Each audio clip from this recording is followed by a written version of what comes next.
Welcome to the Quantum Awakening podcast, where we invite you to embark on a profound exploration of conscious evolution, human transformation, DNA upgrades, and the harmonious fusion of science and spirituality. Guiding you through this enlightening journey are your dynamic hosts, Sharon Milne-Barber and Amanda Bowden. With their extensive knowledge and expertise, they will serve as your trusted leaders of knowledge. Sharon, with her deep spiritual insight and celestial race knowledge, will shed light on the mystical aspects of your existence. Meanwhile, Amanda will share her expertise around manifesting, mind-body-soul connections, and how science and psychology are intertwined with spirituality. Join us on a transformative journey to enhance your perspective and to bring you enlightenment. Hey, and welcome back to our 6th episode. And today we're talking around the hero's journey. Yay! And I'm starting off with this one, which is interesting. And we just had to restart with the bloopers because I had too much information written down in front of me. So we've had to stop and recalibrate and come back and make it more simple. So, from my understanding around the hero's journey, which is where my book Spirology, The Hero's Journey, has come in, it's carried on from Spirology, The Reflection of Self, from like going from learning through the cycles of unconsciously, going through the cycles of life, like the seasons that we go through because we follow the seasons, and then moving towards more of a conscious way of learning and the conscious evolution towards like the creator. So going from the effect side of life to the creator side of life, and that's where we learn how to manifest. So like we probably all experience this, I know you have, Sharon, like where you get the calling like, nah, I'm not doing that, I ain't going towards that, that means doing this and doing that and blah blah That was blah. my books, that was. Yeah. Writing. And then you're like, right, actually, let's just go with this and see where it goes, because I don't need to know every single piece of that. And the thing is, when we go on this hero's journey, it's the unknown that can block us because we don't know what's coming. We sometimes don't know how to handle it, but we do on an unconscious level. And then as we go through these journeys over and over and over again, because they go in cycles, it could be, like I said, like the cycle within a year, the 12 months. And when we go through the seasons, it could be like a cycle that we're just coming out of now, like a 7-year cycle. And you're restarting again. And like some people might resonate with the hero's journey being like as in the tarot cards, a fool's journey. So where you've done like one lap of the cycle, Yeah. and you've learnt through these experiences and come back with new knowledge and new gifts, so to speak, or reconnecting with what you used to know. Changing your perspective. Yeah, exactly. So you're coming up on a different level, and they call it the fool's journey because you can't see what's coming and you're relearning, but from a different level, from a higher level where you've ascended on your path. And instead of kind of reacting to something similar that you've been on before, because our brains bring up past memories for us to think, oh my God, right, this is like this, blah, blah, blah. And then we can stop and think, hang on a minute, I don't have to do this the same way as last time. What did I learn from this time round? I did that on Monday with somebody. Yeah. Yeah. I would have reacted differently 3 years ago. Exactly. Yeah. And that's where you know that you've evolved and that you're becoming more consciously aware, because you're kind of observing as well what you're doing and like thinking, well, actually, how can I respond to this instead of reacting? So it's like going through those cycles. And like right now, what I've been shown is like my symbol for my coaching practice is the phoenix. I've also learned that it's my higher self, as in she's a phoenix blue avian, because she's part of the blue avian tribe. Yeah. And the phoenix represents kind of going through the negative parts first, and then when you ascend, you get a higher perspective. So it's like the colours on my book are let me just look now, I've got it in front of me. So it's like starts off with the blue, and you've got the phoenix energy, so it's like the chaos first. You don't know kind of what's going on, and then when you do like stop and think, actually, what can I do? And you start to go into the more calmer energy. So you're going from the chaos to the calm. It's like a calming mist across them. Yeah. Middle bit there. Yeah. Yeah. I So get it's that. Oh, that's perfect. cool. And then, Wow. yeah, so somebody else pointed out as well with the book is like, you start off as in like the dark. So you go through a part of the journey where it's like the dark soul of the dark night of the soul, which is like the heavy energies. We go into depression and the complex trauma and that kind of thing. Then the light starts to come in. Yeah, so the light starts to come back in, and that's where we are right now because we're coming in towards spring. Cool. Can't wait. Yeah. So we kind of... And some people get what we call illness, or they get January blues, and they get mental, they call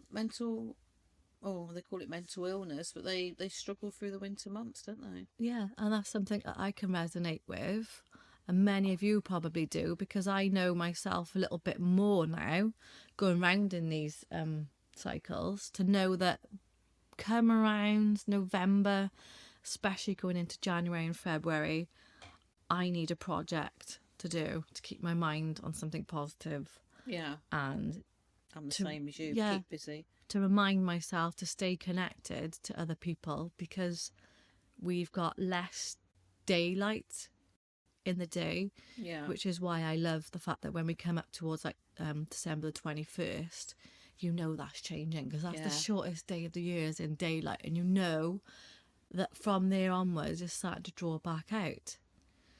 And like we follow these cycles, so like I've been writing down and observing the cycles of how like entrepreneurs work, like because I'm learning myself and to help those around me as well. So like I'm relearning this month that January is generally like a time of grief and letting go, and when people pass over and different things, and you notice it more because you're slowing down more. Christmas triggers that. Yeah. Because it brings to the forefront of who's not here anymore. Yeah. Especially when you get your address book out and they're all crossed out, which I experienced this year. So I just shut it and put it away and went, oh well. Not much I can do about that. There's less stamps needed. No, I know. No, but sometimes that's what it is, isn't it? Yeah. We've It's a bit been depressing, really. Yeah, but then we look at it that way and we think, well, actually, let's bring a bit of joy into it and like make a joke out of it, because that's how we deal with things and then sometimes. turn it round and remember the lives they had, and they're somewhere now, which is amazing. So yeah, because there's something else that I've learnt around Christmas time as well, which I didn't realise at first. That my guys give me dates throughout the years, and I'm like, what is all these dates like? And then they give me them the same every year. Apart from this year, they've changed because we got a leap year. Oh yes, of course. And I was like, okay, that's interesting. But I've always loved Christmas from like a small child, and I couldn't understand it. And then this year is relearning things from a different perspective, because I wanted to create Christmas in a more positive aspect. So I was like, right, this year I'm going to make it good.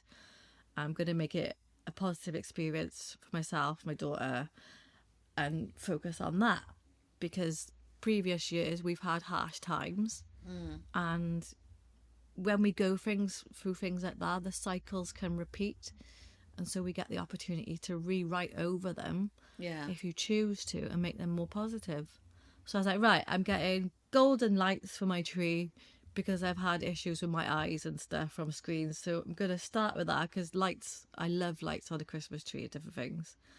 And I was like, well, what is it really about Christmas that we all love? And I get it with the families and everything. Not everybody, don't get me wrong, because we all go through different things with family dynamics.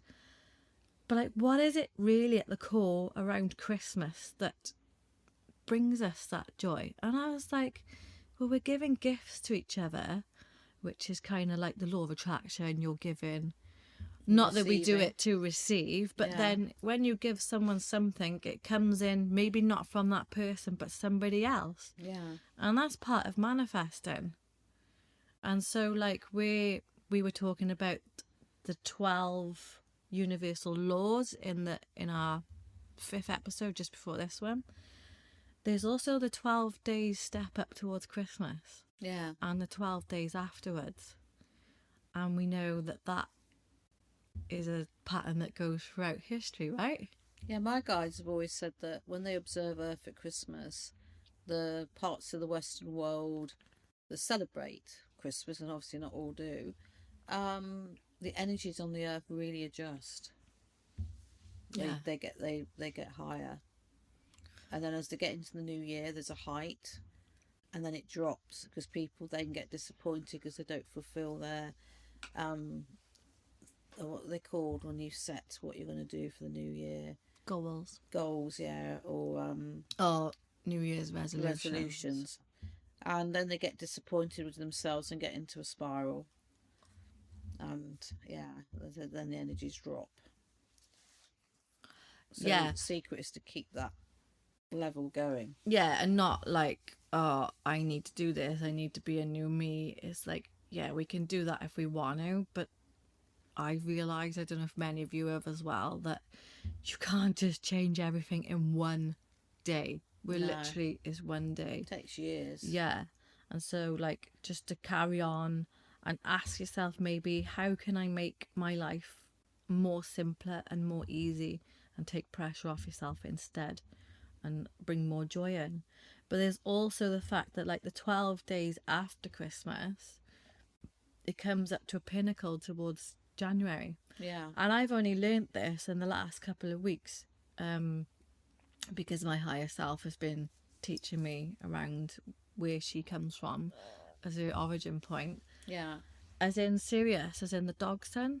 All right, yeah. The planet. But we come towards like an epiphany towards the end of December, like the end of the year. Yeah. Our year that we say the I can't say it, the calendar month. Right. Year. And we get rewards for all the good deeds that we've done coming around this time. Oh. Yeah. Cool. And I've never noticed this till now. And it's like a high point. Yeah. And it sets us to go into the next year ready for January. So it's a brilliant time to do manifesting as well. Ah. Hence New Year resolutions. Yeah. But we as humanity may have misunderstood and misinterpreted it. Yeah. And when you look at it from that aspect, it's a brilliant time to start reevaluating things, because we slow down in January. Yeah. And ask ourselves, actually, what can we do for the year that's coming in? How can I set my intention for this to be a good year? Because when we set the intention, whether it's a year, whether it's a morning, it sets us up for the day, for the year. Yeah, so that's partly what the hero's journey is. There's many facets to it. There's many different stages. There's like where you're going off into doing your research to learn things and different things like that. And perhaps you've asked to learn something new around yourself, or you might be up leveling on a personal or business life. And so you kind of take that journey, and then you find the resources that you want to teach yourself, or someone may come in, and you develop yourself along the way. And as you're doing that, you're opening yourself up to a higher conscious level. Yeah. And learning new skills. So the hero's yourself. Yes. Yes. Because usually a hero would be somebody that's rescued somebody else, but we're rescuing ourselves.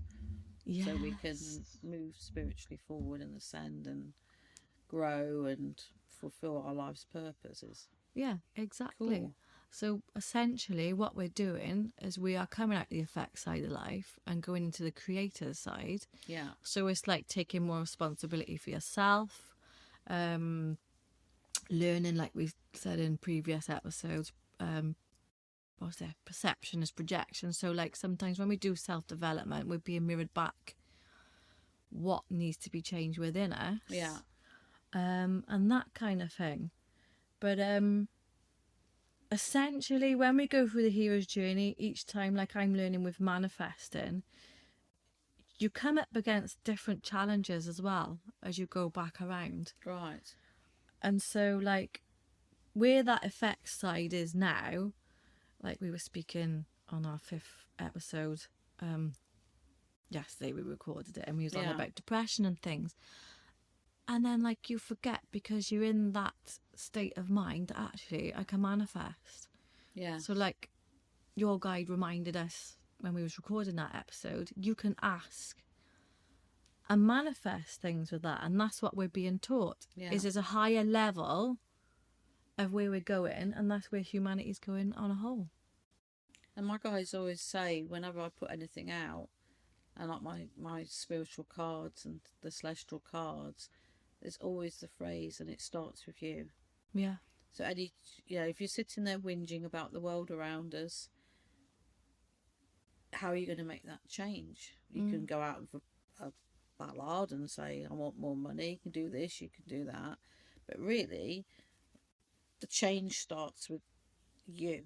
So you make that decision to go out and speak your truth and whatever, and make those health boundary decisions that will benefit you for your life, and the people you don't want to talk to anymore, the person that pisses you off at work, how do you handle them? You have to make, there's a lot to it, isn't there? There's a lot to these decisions. There's so many decisions that have to be made, and it's like you said, it's, well, if we don't learn it the first time around, we'll be going back round that cycle again in life. Yeah. Not as souls Literally. coming back. Yeah. But actually, as it's this, because I know somebody who has had 2 very similar relationships, obviously didn't learn what needed to be learnt from the first one, and then has hit the second one, moved away from that, and now found what we think is, what they're looking for, and that was within this earth. But we talk about souls, our higher selves, or the human essence. We haven't learnt what we needed. We can choose to come back, incarnate, and redo it, and say, right, I'm going to be better this time. I'm going to learn, try and break through that 3D heavy energy to where I need to be in the light on this earth plane. Oh, yeah. And that's where we come back, like you say, and reincarnate and choose to keep going up the levels. Yeah. Because then eventually we're kind of being trained to go up into the, I don't know, ethers, up into the higher dimensions. Yeah. And be those to guide those who are on earth. Yeah, and it's every time we come back, if that's our purpose, because some people come back to have a negative purpose, to be a catalyst for a positive purpose for someone else. So there's that to consider. So not everybody's going to have this hero's journey, because their life actually isn't here for that. Way, actually. No, their life is here to murder that victim and go to prison, because then that person who's had the son or daughter murdered is suddenly going to have a charity that's going to help thousands of people and bring light out into the world and a message that's needed. So some humans are here as catalysts of events. That makes sense, because then that's the going from the negative to push towards. And you might think, why would positive. You want to come back and on a soul level and do that? Because they're working in unity away from, in the celestial beings, the work is unity, and the soul and the higher self levels that come back to do that are very highly ascended. So they will not be touched too much by what they're experiencing down here, because they're elevated to the point where they can cocoon themselves from that. Well, that's mad. So when that person who's done the murder goes back, when they're all sitting and have their chat, it's going to be looked in a very logical way without much emotion. That's incredible when you think of it that way. Yeah. Oh. And then... Sorry, I don't know where that came from. No. It just popped in. That's cool, because then I think, like, that's a good thing, because then I've learnt as well along my path that I've had experiences with, like, narcissistic characters. And even though they've been a negative influence, first of all, because us as humans, our brains start off negative and they go up, because we know that you ascend through your emotions, and that's like a cycle as well. Yeah. And what happened is, going through that experience, has taught me how to look after myself and use those healthy boundaries, like you've said. Yeah. And it's also pushed me towards becoming the coach that I am today. Oh, So yeah. if I hadn't had that experience, then I wouldn't be here. Which is why sometimes when I write and do things in my journaling, I will say thank you for all the people that have been part of my life. Yeah. Even though if it's been a negative influence, first of all, because without those experiences, like I call it contrast. So without that, you wouldn't have had that experience to be where you are now. And it's hard if there's somebody listens to this podcast who has had a relative killed and the murderer is in prison or whatever. It's hard for them to sit and listen to this type of talk because they're still holding that grief and the pain. But the ascension of humanity is to release that and move on and have a greater understanding of purpose. And one day we will come to a point when we hit if you listen to the Dimension podcast we did, we'll come to the 5th, 6th dimension. We will not have murder on Earth. We will not have souls incarnating anymore because there's no lessons. They're not going to gain much from it. We're at a point where human beings they'll all be the heroes. They've all got there. Yeah. Humanity will be a big hero, and we've progressed that we don't need that support. We still have the guys, the intergalactic council, we still have all of that, but we will be amongst them. We'll be part of that. Yeah, and like instead of being to the side as we are now. No, and like I can totally resonate with that at the minute because I've been going through grief, as you know, and you guys might know from our last episode. And one of my friends took his own life, and it's had a profound effect. Some days are good, some days are bad. You just got to flow with it. But I look for the positives because I know that the contrast within it, even though sometimes it doesn't feel good, it's an acceleration as well. Yeah. And out of it will come good. Families will get together, albeit, it's a different thing. So like in my diary, instead of saying I'm going to a funeral, I've put in there I'm going to celebrate my friend's life. Yeah, it's turning it away around, isn't it? The way we start to look at things as humans. Yeah. So there's that part. I find I look at death differently now. And I've not had someone really close to me pass away, but I've had a lot of relatives go in the last 5 years. And I might have a little bit of an upset, but I find I'm not grieving like I was. It's different. It's different. And when my uncle died, he's somebody that came into my life for a while because I'm adopted and it was my birth uncle, and he sort of took me in, and he was a really lovely man. I did have a tear, and then all of a sudden I went for a dog walk, and I got a message saying your uncle wants something read out at his funeral, and he channeled it to me to give to his daughter. And I didn't feel upset at all because I was like, wow, this is just amazing. I just felt the love. I didn't feel the grief, and I never had the grief from that point on with him. That's mad. Yeah, so it's like if we can get to that understanding where they go back to this beautiful place of high being which we can't understand. And I just found somebody I know the other day was really close to me said, I do not believe there's life after death. I think this is it. Wow. And I was really shocked because in all the years we've known each other, they'd never said anything. And I felt sad for them. And then I tried to say to them, well, all the things I've experienced in the last few years and through my life, I have no doubt there's something else out there. Oh, definitely. So I was like dumbfounded, and I said, well, I didn't push it on. I just said, well, you'll find out when you die. And there's the end of the conversation. Oh my God. And I thought, well, I can't make her believe, No, I'm not going to force it on her. And I just said, well, your journey's your journey. I realised afterwards she must think I'm a complete loopy. But no, but I do.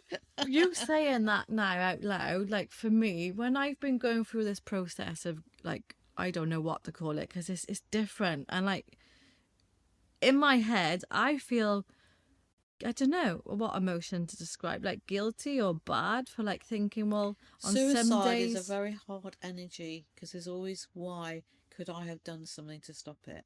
Oh, is it? But we cannot hold that. We can't hold that guilt because it was his journey, and I know you're going through the grief, but sometimes the soul level decides to leave, Yeah. and it's the way they do it. And this is what And I've been reminding yeah. myself of, what you taught me, is that on a soul level, people choose when they to can leave. choose to go. And that they leave we life actually have lessons opportunities for us. during our lifetime to do that. Now, this might, I don't know if I should put this out on a podcast, I don't know, but I'm going to say it. Do it. I had an experience last year where I believed I had an opportunity to leave this earth. So I think I was in that place where I could have chosen to disconnect. I remember it really well. I had a being with me on one side, which I understood as my guide, my gatekeeper. Yeah. And I wasn't seeing light. I wasn't seeing all the flashing colours. I just saw almost grey, black existence.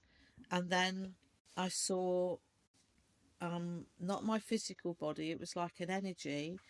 And I was looking down what looked like a portal down through into the universe, and I could see stars. I could see something right at the end, and my thread was going down that hole. Oh, my like thread. You explain an exit. We all get a choice of exit points on and that. I had this voice say, "You can leave if you choose to." And then I chose not to, and I woke up. Yeah. And I thought, oh my God, what was that all about? And I thought, was that a dream? But I knew it wasn't a dream. I knew it was a choice I'd been given. Yeah. And then I looked into it a bit more, and I think it was just to trigger this in my development and my understanding. And when I had that conversation with John about what I think I swore actually, what was going on, beep, beep, beep, going on, John. And he said, you can have opportunities during your life to go. And it's, even we come here for a plan, it might be the greater plan, like happened with COVID. Yeah. Many souls were readjusted to leave earlier than had planned. So I know it sounds really weird to talk about. No, if you lost one of those two, because we lost somebody in COVID as well, because we were really shocked when they passed, because, and you think, oh my God, there's this bigger picture out there. Yeah, because like on some of the stages of like the hero's journey and like becoming the creator, these are the things that we have to kind of go through and challenges, because we're tested to see where we are on our ascension paths and how we can deal with things like that. Because really, we're in a massive experiment anyway, aren't we? Well, yeah, it is. It's, if you think about it, we're talking about this intelligence in the universe, seen by overseers, guides, intergalactic councils, many ascension celestial beings out there, good and bad. Yeah. And we're one of the cogs in that massive universe turning round at the tip of some galaxy. Yeah, and it's funny that you should say and go on to that, because like where we was discussing like ground crew and stuff like that on the episode before, like there are those of us who are like, as your guy John said, elevated starseeds, and we're here to make an impact, because there has been like since the beginning of time, like I don't know what you want to call it, a battle for the earth, because she has that much rich resources within her, that there are alien forces who want to control and manipulate. And my new Earth book's got all that in. Exactly. Yeah. And the first one came in the volcanic stages of Earth's growth, because the billions of years ago, because there's similar atmosphere. And they came here to get ore and stuff they needed. Yeah. And that's not in any history books. That's recorded in this universal intelligence. And that's it. And like, because of mainstream history, we're not shown all the possibilities or information before then, because some information has been censored, and there are some parts of people on our planet who don't want us to see this information. That's why Yeah. it's so important for us to get it out, because you can't suppress something for No. millennia without it not resurfacing. And this is partly why we're here now and bringing out this information, because it's much needed. And there are so many elevated, what we know as starseeds, that are on the planet who need to be activated so that they can Yeah. do their purpose and bring their part to everything and build the community that we need right now. Because not only is the hero journey kind of personal to us, on a bigger scale, as in the whole globe, as we've mentioned before, like, our governments are not going to save us. No. In fact, they're probably adding to like the chaos right now. And they'll be observing everything we say on our podcasts. Yeah. Hello, guys. So, yeah. So it's up to us to come together, be the hero of our own journey, and create communities, because that's where we're going. We Yeah. need to create our own communities. We need to come together. You might have realised that you're like pulling in more positive abundance, a different, higher mindset around manifesting, and like all the star seeds or elevated star seeds are starting to pull together, to work together to get this information out there, because we know that we're going forwards and there's nothing that's going to stop us. So I will say this to all of you spiritual workers out there: do not fight against each other, which I see in social media. Support each other. Share other people's work out. It's not going to threaten yours, because we're all here together. Be that hero, be that change, is what I'd say. Yeah, because the heroes always win. Yeah. And like, when you're saying that though, like, what's resonating for me is like, we're all trying to compete against one another. It might be like there's insecurities within, it might be something deep within, which is where we can kind of discover them and develop ourselves. But then over time, this is where we're going to come together and be on like the unity timeline. Yeah. And this is where we're going. Share each other's work out. It's not a threat to you. It's all for the greater good of humanity. Yeah, because essentially we all have our own languages. We all learn in our different ways. Yeah. And that's the type of people we're going to draw back in, because they're the ones who need to learn. I do trance. I do groups and workshops. I saw this workshop the other day. I thought, wow, she's an amazing teacher. Had been an amazing experience with people, and I immediately shared it out. Yeah. And it's in my own neck of the woods. Yeah. And I thought, no, you just got to be the bigger person sometimes. You just got to think, no, that somebody's going to see that post I've shared and benefit from that experience. That's true. Yeah. That is so true. And it's the same with books as well, because we're both authors of, well, Sharon's done more books than me. I'm on catch up, like, but we've done so many books. And like, if there's a book that I've read or listened to on audiobooks, then I'll share them out, because somebody else might want to know that knowledge. And it's probably one of the quickest ways to put it out is on social media. One spiritual movement bookshelf is full of other people's spiritual books. In fact, I've just seen somebody I know release one. I'm going to contact her later and say, do you want to put it up? Because at the end of the day, somebody's going to read that book and have another step in their journey and open another door. Yeah, exactly. And they're going to become a hero like you are, Amanda. Oh my god. So like, as we're going, I keep saying this, I keep forgetting we're already in 2024. I know, I'm like, doing that as well. last year. So like, where we're coming in, or we are in 2024, we're going into the Chinese New Year, and for me, I believe this is the real New Year, because they follow the lunar calendar. Right, okay. And we're I don't know much about all that. No, I'm learning too. Yeah. Oh, cool. Yeah. And so, like, we're going into the Chinese New Year of the Dragon. Oh. Yeah. I'm a rat, I think. In there. I can't remember all the imagine that. tricks. Yeah.